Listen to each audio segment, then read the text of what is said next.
3 ways to become a more influential leader. Being a leader is about many things, but one of the most important traits you should possess is the ability to influence, inspire, and encourage your team. When you can do this, you can bring the very best work out of each individual, and thereby help the collective team to achieve amazing things. So how do you influence and inspire as a leader? In this presentation, we're going to explore the answer. 1. Give your team projects.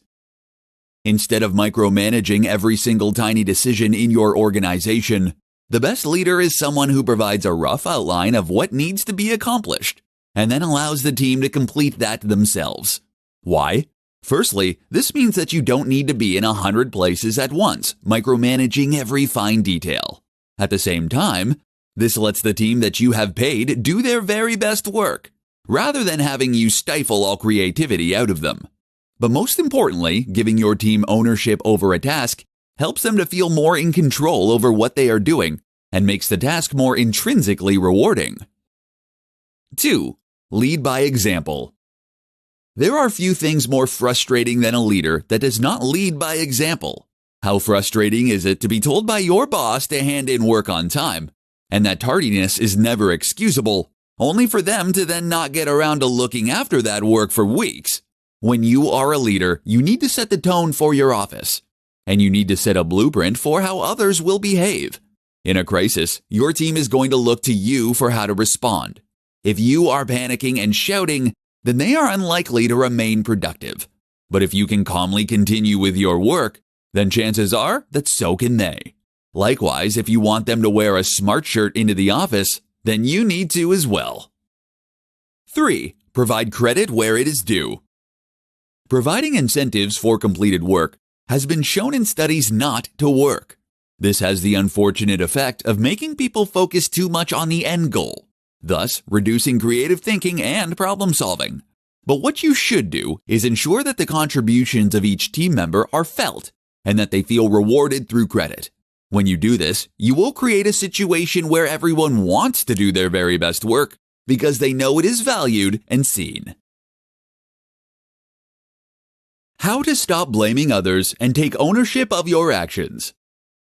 The worst kind of leader is the leader who doesn't take responsibility. After all, being a leader is all about taking responsibility. Unfortunately, this is something that many people still don't understand, and as such, they end up making their office less productive and a more stressful place to be. In this presentation, we'll look at how to flip this on its head and to become the fearless leader your team needs you to be. The blame game. The manager's job very often is to make sure that their team are meeting specific targets at given points in time. This is a way that they can demonstrate the effectiveness of their work and that their efforts can be measured. But what happens when they don't reach those targets? Bad leaders will now turn on their staff and actively blame them for being ineffective. They do this in order to save face and to avoid getting in trouble with their superiors and generally pass the buck. But it also happens to be the number one way to instantly reduce the productivity of your team. Why? Firstly, it means that your team now feels stressed knowing that they might get it in the neck for their work. The result is that they won't take as many creative risks, and they generally won't do their best work. They'll likely also feel resentful that their work has gone this way. The other issue is that it makes you seem like a weaker leader. After all, if you can't take responsibility when things go badly, you also should get no credit when things go well. So what are you doing? Your job is to then simply suck it up and to take the flak when things go wrong. Recognize that this is your team, and if they aren't working to the best of their ability, then that is on you. Decisions. The other sign of someone who likes to shrink responsibility is that they refuse to make decisions. As soon as you make a decision, you take full responsibility and you commit to a certain path of action. By avoiding making decisions, you can avoid taking this responsibility, but you also prevent your team from doing anything effective or useful. Take the responsibility, make the call, and take action. This can take a while to get used to, but it's simply a matter of changing your thinking. Your job is to be the person who makes the call and takes the flak. The 3 most common leadership mistakes. Being a leader means knowing how to protect your team so they are able to perform at their very best. Your job is to provide guidance, inspiration, and a safety net, which in turn will inspire them to take action and to contribute the best effort they are capable of. When everyone gives their very best, the team works. But while that's what good leadership is really about, this is something that is lost on many people. Unfortunately, a large proportion of leaders have the completely wrong idea about what being a leader actually means. As such, they can end up causing more harm than good. In this presentation, I'll be discussing 3 of the most common leadership mistakes that you can learn from and avoid. 1. Shouting. Being a leader does not mean blustering and yelling until you get your point across. It does not mean reprimanding dissidents in front of the entire office. Remember that being a leader does not mean you're in charge of someone or that you have the right to admonish them. Rather, it means that they have agreed to follow your instruction in this specific context. Don't let the power go to your head. A good leader doesn't need to shout to get their point across. And if things aren't working out, you simply part ways on good terms. 2. Threatening. Similarly, many leaders take the unfortunate approach of trying to terrify their followers into getting work done. They might point out that they have the power to terminate that person's employment, or they might threaten them with more work. There are lots of reasons that this doesn't work. For one, it means that those team members are going to be put in the wrong state of mind and not feel particularly like team players. Additionally, this kind of stress can actually dampen creativity due to chemical changes in the brain. 3. Micromanaging. A manager who focuses on every single detail of the work being done and attempts to wrestle control away from their team will only end up making those team members feel undervalued, while removing any creatively rewarding aspects of the work. Not only that, but they will be wasting the talents of someone hired to do that job specifically, and they will be wasting a lot of time doing work and having conversations that could have been avoided. 5 leadership skills to help your business grow. Want to be a better leader and take your business to newer heights? Then listen up and we'll go over 5 crucial skills that are necessary for any leader. Empathizing. One of the single most important skills for any leader is the ability to empathize with their staff. In particular, this means not judging, and it means assuming that each member of your team is their own person with their own things going on. In other words, if someone is performing subpar today, you don't assume they're simply lazy. Instead, you ask what your organization could do differently to help them feel motivated. Or you ask what could be going on in their life that's making them unhappy. Explaining. Talking about goals can help your staff to an extent when done the right way. Rather than giving staff their own targets to reach and then rewarding them for hitting them, you should instead share your goals and the company's goals in order to explain to them why you are making the decisions you are making and what the end vision is for the team. This immediately gets your workers on side, as it shows them that you trust them. At the same time, by letting your team know what they're trying to achieve, they will be freer to come up with their own effective ways of meeting those tasks and give them the freedom to make some of their own decisions and use their intuition rather than always deferring to you for the next step. Ultimately, this means less communication overhead, less time wasted, and better productivity. Commanding attention. A great leader should be someone who is dynamic, engaging, charismatic, and charming. While this isn't something that everyone is born with, the good news is that it can be learned. Attending acting classes, public speaking classes, and even stand-up comedy clubs can be a great way to develop those skills. Management. Often the terms leadership and management go hand in hand. While both are related though, they are different skills. As a manager, your job is to manage resources and staff in order to place them in the most productive position to help reach targets and goals. Learn to do this if you want to be the best kind of leader. Bravery.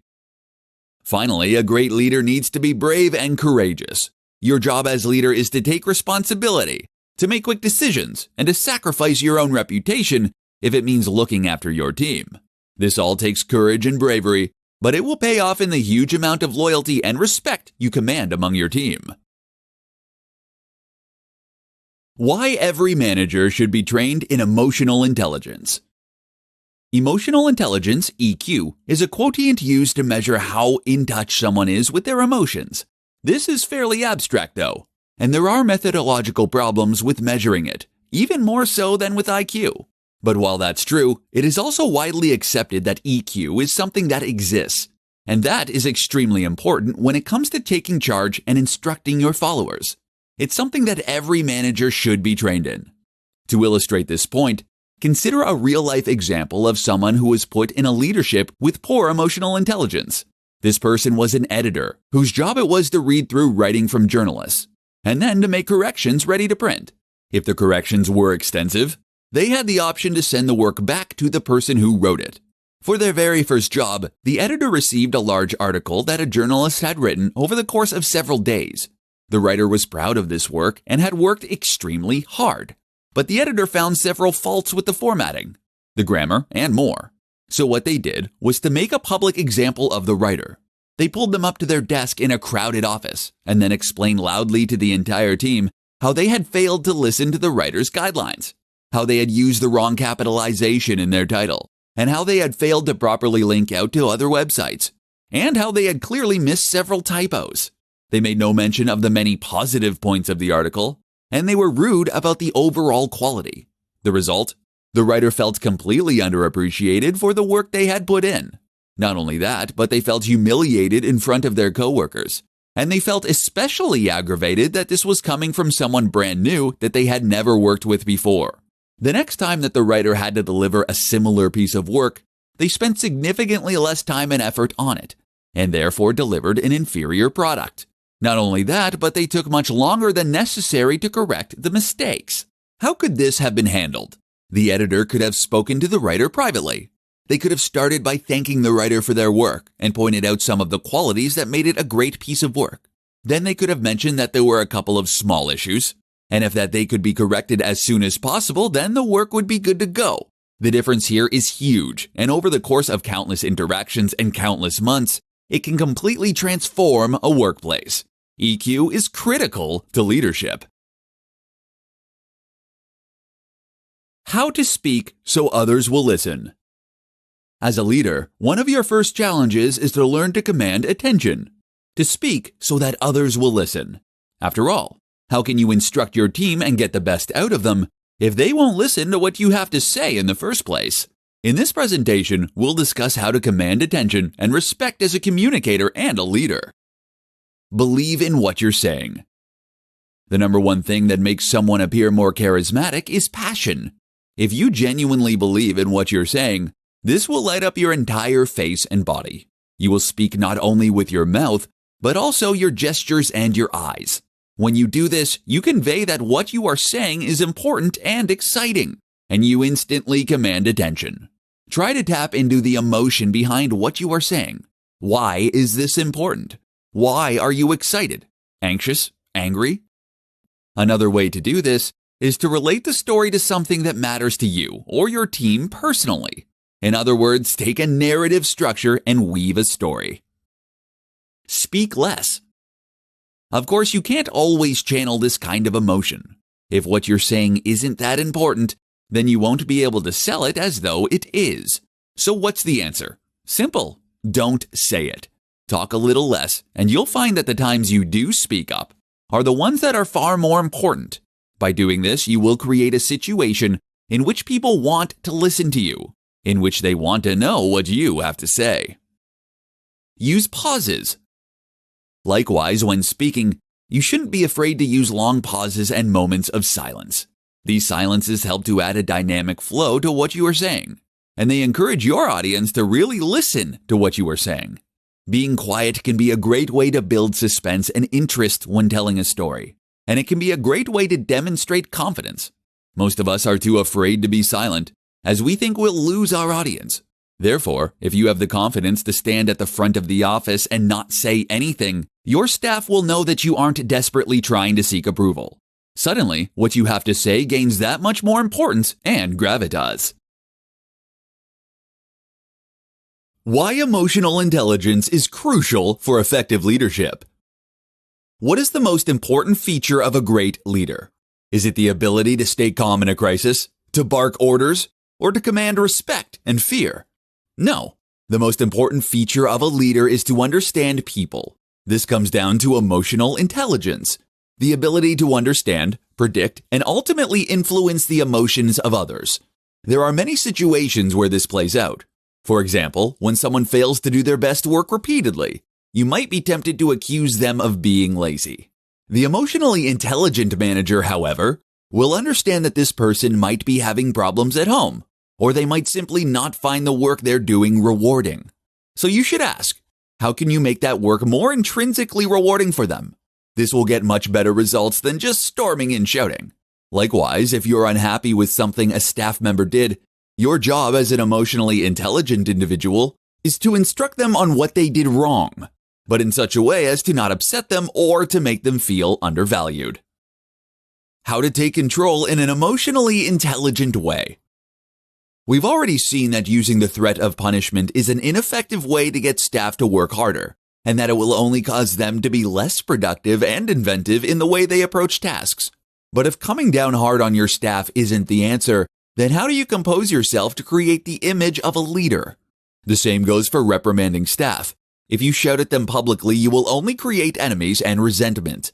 Instead, demonstrate that you're unhappy by talking through with them in private what they are doing well and how they can stand to improve. Make sure you make them feel valued and make sure they know that the issues are things that can be fixed. In a crisis, emotional intelligence becomes equally important. Perhaps the most important thing here is to remain calm and confident. You might not realize it, but you will set the thermostat, as it were, for the mood of the office. If you panic, then the office will panic. Whereas if you're calm and collected, so too will be the rest of the office. This is another form of emotional intelligence, the ability to take control over your own emotions and therefore to react in the best way possible. Why empathy is the most important leadership trait. If there is one thing that needs to change about the way most people approach leadership, it's their understanding of the role of empathy. You see, many people fail to recognize that there is a role for empathy after all. Their assumption is that they can produce great work through discipline, incentives, and organization. In fact, though, the main difference between a well-liked and respected leader and one who is completely ineffectual is their ability to empathize with staff and to understand them. Trying to get someone to do as they are told because you said so is a recipe for disaster. So too is reprimanding someone because they have failed to complete their work properly. While they might toe the line for fear of being fired, this won't create workplace satisfaction, and it will likely cause them to produce subpar work. Moreover, they might well start looking for alternative employment. When someone fails to get work in on time, then ask yourself, could something be going on in their personal lives that has prevented them from completing their best work? Did you provide clear instructions and enough time? Why isn't the work inherently motivating for them? Would they like to somehow change the way they are working? By answering these questions, you can address the root of the problem. Instead of feeling watched and bullied, the person now feels supported and encouraged. Immediately, this leaves them wanting to do better work for the organization that is looking after them. But it also means that you can work together in order to come up with a great solution that will help them to do their very best work every day. Now, you might give them more ownership or creative control over their work. You might give them a little bit of time off, or you might look into flexible working hours. Whatever the case, stopping to listen to your staff has now helped them to do the very best work they can do. That's far better than yelling at them so that they bury their head in the sand. This can have profound impacts on the productivity of one member of staff and on their relationship with you. But now if you multiply that across countless office workers, you can completely transform the culture and work environment for the better. Learn to listen and to care. How to influence others to take action. Your first job as a leader should be to motivate your team and get them to work as well as possible. If you can't accomplish that much, then you'll find that your office is not productive and that you end up going nowhere fast. Fortunately, a lot of research has been done into the nature of motivation, particularly in the office, and it sheds useful light on how we should go about motivating workers to get the most out of them. By listening to this presentation, you'll learn precisely what you need to do in order to motivate your team to work their very best. Carrot or stick? The old question here was always carrot or stick, but it turns out that the correct answer is in fact neither. When getting someone to perform unchallenging and repetitive labor, like filing envelopes, the carrot and stick approach has been shown to work well. However, countless studies have shown that when you want your team to work creatively and use their intuition, the exact opposite is actually true. Gamification, incentivizing, or threatening will all create a kind of tunnel vision in staff that can actually stifle innovation and creativity, as well as reducing their enjoyment of the work they do. So what do you do to motivate your staff? It turns out that the best way to get your staff to work well is to make them feel invested in their work. Give them some kind of ownership over what they produce. Give them the freedom to add their own ideas and solutions. And you will find that your staff end up working harder as of their own accord. This is why the free time at Google is so successful. This gives employees the chance to work on projects that they are interested in, and often it yields the best results.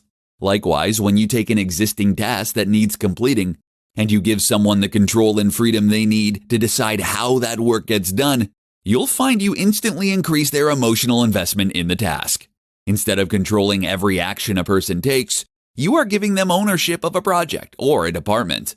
Now it is in their best interest to be productive, and they can decide how they want to go about achieving those goals, which is far more creatively rewarding. All leaders are readers. 5 must-have books to read to become a better leader. Nearly every major CEO and leader reports that they read a large number of books every day, from Bill Gates to Elon Musk. Doing so allows them to further develop their leadership skills and to develop a greater understanding of their role and the way they can get the best out of others. While there is an unlimited number of books that the best leaders should read, the 5 I'm about to share with you will offer a great place to start. These books are deeply impactful and can make you a better leader than 99% of managers all on their own. Deep Work by Cal Newport. This is a book all about focusing hard on a given subject matter. It shows how uninterrupted work produces the best results in terms of quality and quantity. This is eye-opening for many managers who are used to constantly pestering their staff with emails, messages on Slack, and pointless meetings. The Power of When by Michael Brews. Another book that looks at how to get the most out of staff, this time focusing on how different people work better at different times of day based on their chronotype. It shows how this can correlate with health and even personality types. It's fascinating reading, as this kind of research is likely to turn our approach to management on its head. So stay ahead of the curve by reading this one. The Personal MBA by Josh Kaufman.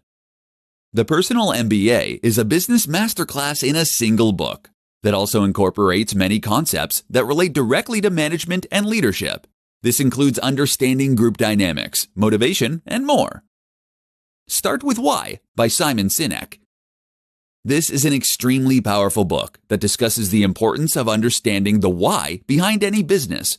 This is what has always set the superstar businesses like Apple apart from the rest. An understanding of what it is they are all about. This can help you to create a better product and brand, and to better motivate your team.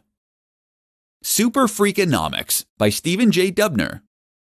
This is a book on the impact of economic theory on the world. It shows how one decision can alter the behavior of countless people to change outcomes in huge ways. Understanding this fascinating and entertaining book will make you better at every aspect of business, and especially leadership. 2. Threatening. Similarly, many leaders take the unfortunate approach of trying to terrify their followers into getting work done. They might point out that they have the power to terminate that person's employment, or they might threaten them with more work. There are lots of reasons that this doesn't work. For one, it means that those team members are going to be put in the wrong state of mind and not feel particularly like team players. Additionally, this kind of stress can actually dampen creativity due to chemical changes in the brain. 3. Micromanaging. A manager who focuses on every single detail of the work being done and attempts to wrestle control away from their team will only end up making those team members feel undervalued while removing any creatively rewarding aspects of the work. Not only that, but they will be wasting the talents of someone hired to do that job specifically, and They will be wasting a lot of time doing work and having conversations that could have been avoided.